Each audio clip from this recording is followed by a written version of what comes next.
This is Arena's video review of the Motorola Q9h. This is the 3G GSM version of the Motorola Q8 and respectively the Q, which is available in CDMA flavor only. The Q9h was initially announced as the Q9, but after that it was renamed to the shorter Q9h. It is very thin Windows mobile phone without touch display, but with landscape orientation and full QWERTY keyboard. It has new design that is characterized with curved lines and rounded edges. The keyboard is now without spaces between the keys and looks like one piece. The phone uses glossy plastic for the front surface and the sides, and matte for the keyboard and the back, which feels like rubber on touching. Overall, the construction is very solid and we really like using the phone. It feels well in the hand or when texting, thanks to the excellent materials used.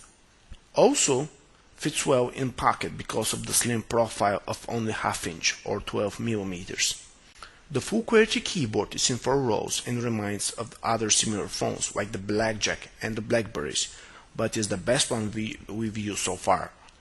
The buttons are tight next to each other, but felt easily thanks to the relief. We are absolutely pleased how it acts, and writing on it is easy. It is very fast to type on it because once you get the phone, your fingers do very slight movements to reach the keys, which is not so with wider keyboards like those of the Dash or the 8525 for example. The bottom row of the keyboard houses the space bar, which is slightly smaller than what we would like to be, and shortcuts to lead to the contacts, calendar, music player, camera, and voice commands. Here you also see the 0 key, as the numeric keyboard is located right above it, marked in blue with line on at each key in order to see it easily. Above the QWERTY is the flat navigation keypad. Here, next to the average to large D-pad, you will see a couple of small soft keys, the Windows and back buttons, and the shortcuts to internet and messaging. Of course, here are the answer and reject buttons, which are illuminated respectively in green and red, while the other keys are in blue.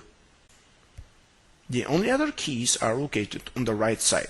They include up, confirm, down and back, so you can use them as alternative method for navigating the phone. On the opposite left side is only the micro USB, which is the replacement of the mini USB connectors found in previous models. Here you can connect the charger, the connection cable, or the headphones. The back houses the 2 megapixel camera lens and the LED flash.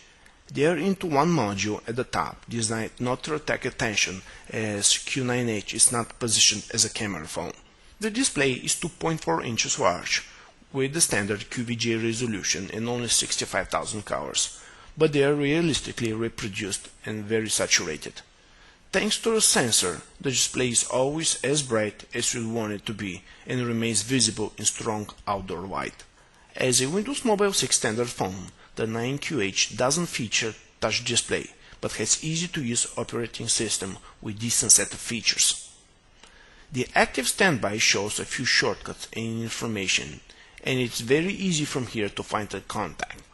The main menu visualizes as a grid, but as this is a landscape display, it's a grid of 2 rows by 4 icons instead of the standard 3x3 arrangement. The first space in the menu is for the Opera browser, which is added as an alternative to the Internet Explorer. Strange is the fact that the Office package that comes with every Windows Mobile 6 phone is replaced by Documents to Go. It is a third-party software and does pretty much the same job, but has more problems than the Microsoft one, and visualizations are not always correct, especially if you have more complex documents to see. For multimedia, here you can find the very standard Windows Media Player, and we will not discuss it here. The camera starts for a few seconds after the shortcut is pressed. As you can see, the interface is very simple and pretty much ugly, taking only half of the display, which is just illogical. The options are in a text structured menu, and the maximum resolution is of 2 megapixels or 1600 by 1200 pixels. Overall, we are very pleased with the Q9h, as it is a slim phone that feels wonderful in the hand thanks to the used materials and the solid construction, combined with reasonable size and weight. Offering very good display and the best QWERTY keyboard we've used so far, it is very usable messaging device, packing Windows Mobile operating system with all its bells and whistles, including push email through Exchange server. The main drawbacks are the lack of Wi-Fi and the average signal reception, but still it's a fast operating 3G phone and offers very good sound quality during a call.